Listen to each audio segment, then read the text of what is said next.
Puji dan syukur hanya kepada Dia yang memberi hidup bagi saudara dan saya. Jumpa lagi pada Rehat atau Renungan Harian Toraya edisi Sabtu 22 Agustus 2020. Seperti biasanya, marilah kita siapkan Alkitab kita, dan bacaan kita kali ini terambil dari Injil Matius pasal 16 dari ayat 5 sampai 12. Marilah kita siapkan hati kita dan biarkanlah Alkitabnya terbuka dan kita memohon pertolongan dalam doa. Mari berdoa. Di hari yang Engkau karuniakan ini ya Tuhan, di akhir pekan pada minggu ini, kami sungguh bersyukur Engkau yang telah menuntun, memberkati perjalanan kehidupan kami. Kini ya Tuhan, kami datang untuk memohon hikmat, dan biarlah dengan kuasa Roh Kudus-Mu, Engkau sendiri yang akan memampukan kami untuk membaca dan merenungkan firman-Mu, sehingga olehnya kami memperoleh hikmat dan di dalamnya nama Tuhan dimuliakan. Berkenanlah kepada kami ya Roh Kudus, sebab kami sudah sedia mendengarkan. Di dalam nama Yesus Kristus kami berdoa. Amin. Injil Matius pasal 16 dari ayat 5 sampai 12. Firman Tuhan, pada waktu murid-murid Yesus menyeberang danau, mereka lupa membawa roti. Yesus berkata kepada mereka, "Berjaga-jagalah dan waspadalah terhadap ragi orang Farisi dan Saduki." Maka mereka berpikir-pikir dan seorang berkata kepada yang lain, "Itu dikatakannya karena kita tidak membawa roti."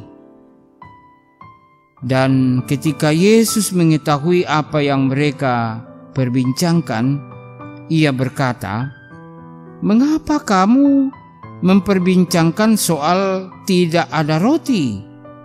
Hai orang-orang yang kurang percaya, belum juga kamu mengerti? Tidak kamu ingat lagi akan 5 roti untuk 5.000 orang itu? Dan berapa bakul roti kamu kumpulkan kemudian? Ataupun akan 7 roti untuk 4.000 orang itu, dan berapa bakul kamu kumpulkan kemudian? Bagaimana mungkin kamu tidak mengerti bahwa bukan roti yang kumaksudkan? Aku berkata kepadamu, waspadalah terhadap ragi orang Farisi dan Saduki." Ketika itu barulah mereka mengerti bahwa bukan maksudnya supaya mereka waspada terhadap ragi roti, melainkan terhadap ajaran orang Farisi dan Saduki. Demikian firman Tuhan. Saudara-saudara yang kekasih dalam Tuhan, perikop kita dan juga menjadi tema kita ini berbicara tentang ragi. Ya, pada umumnya ragi berfungsi sebagai pengembang sebuah adonan dalam membuat kue atau roti. Ragi juga memberi aroma dan rasa selama proses fermentasi pembuatan roti atau kue. Nah, pada kalangan orang-orang Yahudi, kata ragi itu menyimbolkan sesuatu yang jahat, misalkan korup atau sesuatu yang merusak.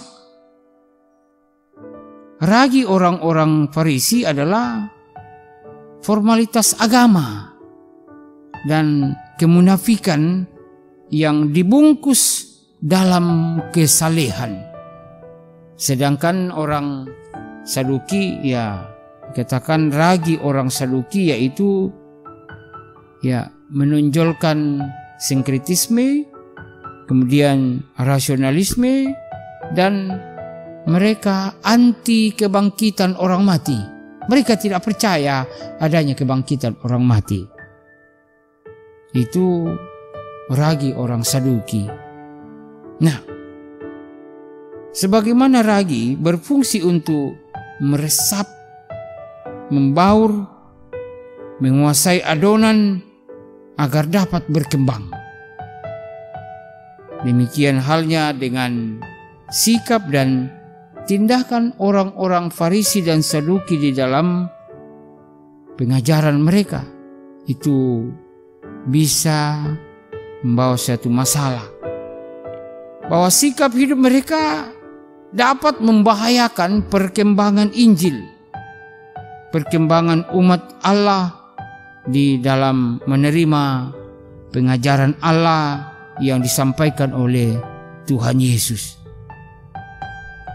Ajaran mereka ibarat sebuah virus, baik virus corona tak ditirola ko pa tanglisan pelepangan ni. Itu bisa mematikan. Virus ini secara perlahan akan mempengaruhi pola pikir dan perilaku seseorang menjadi munafik, bahkan fanatik, serta fanatisme yang berlebihan. Mereka cenderung mendorong orang bersikap manipulatif yang pada akhirnya akan menolak ajaran Yesus. Mereka dapat mengajak banyak orang untuk menolak, untuk percaya dan melakukan apa yang sudah diperintahkan oleh Allah melalui para nabi, serta berlaku tidak taat dan tidak setia kepada kehendak dan rencana Allah atas hidup mereka. Bisa saja. Nah, saudara-saudara, melalui perikop ini kita diingatkan untuk ibarat menjadi ragi yang harus mengembangkan adonan yang baik. Artinya kita diajak untuk menyatukan diri dalam persekutuan dan memberi pengaruh kepada persekutuan yang baik, mengembangkan pelayanan gereja ke arah yang benar. Jadi seperti apa hidup kita dapat mempengaruhi kehadiran orang lain yang di sekitar kita dalam hal yang positif. Jangan sampai kehadiran kita menjadi batu sandungan. Karena itu marilah kita mohon hikmat, kita mohon Roh Kudus untuk selalu memberikan kekuatan untuk tetap berdiri teguh pada pengajaran yang benar di dalam Injil Kristus. Tuhan menolong kita. Amin. Marilah berdoa. Bapa Surgawi, Engkau sungguh mengenal dan mengetahui keberadaan kami masing-masing dalam mengemban tugas dan tanggung jawab yang Engkau berikan kepada kami